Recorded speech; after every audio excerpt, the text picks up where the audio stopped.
Siguro. Kinsa gusto mo tumo? Buhagi kita kasakit. Amen?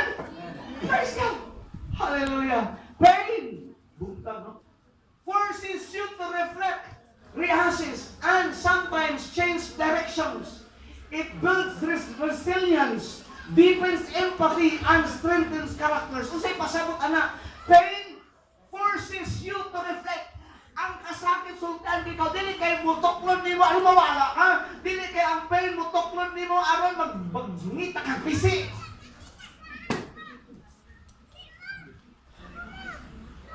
Atoy, amo tinuod atong sa YouTube sa cellphone ba nga nikat ka tong kaon gamit og sako kay yung yung galingon siya ron. Magiging kinami mo doon si Paco niya.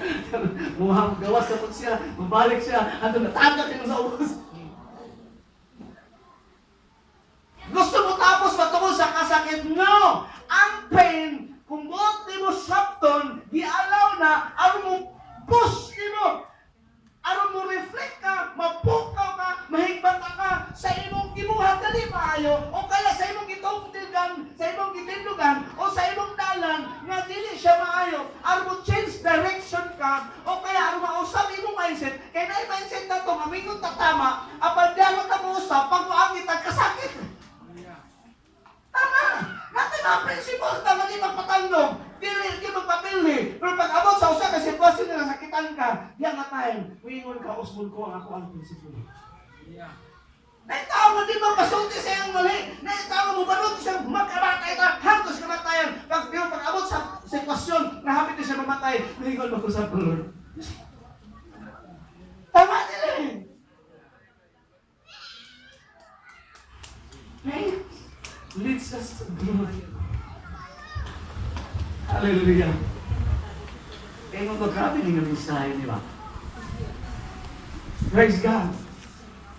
Reassess. May kadit sa ano yan? Ang kinabuhi na ako sa among man. Hindi. I-assess ko na nato eh. Ang taong nga nangitag may pagmaon, i-assess ko na yung kinabuhi.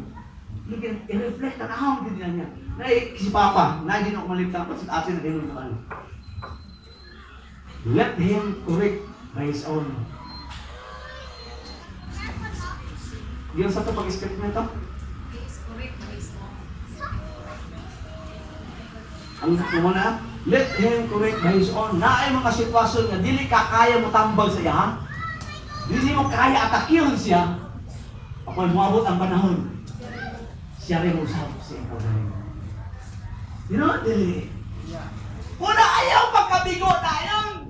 Labi na, sorry kayo ha, kung naamang gali, sultin na ginagawa ni. Ha, kung naamang kita, example, nagproblema na ka, para wala, para dili tamahin mo one-sided, nagproblema kasi yung pangasama, panimbana, palihan po na ito, nagproblema ang bana sa iyong kasama. Sa akong tuwan eh.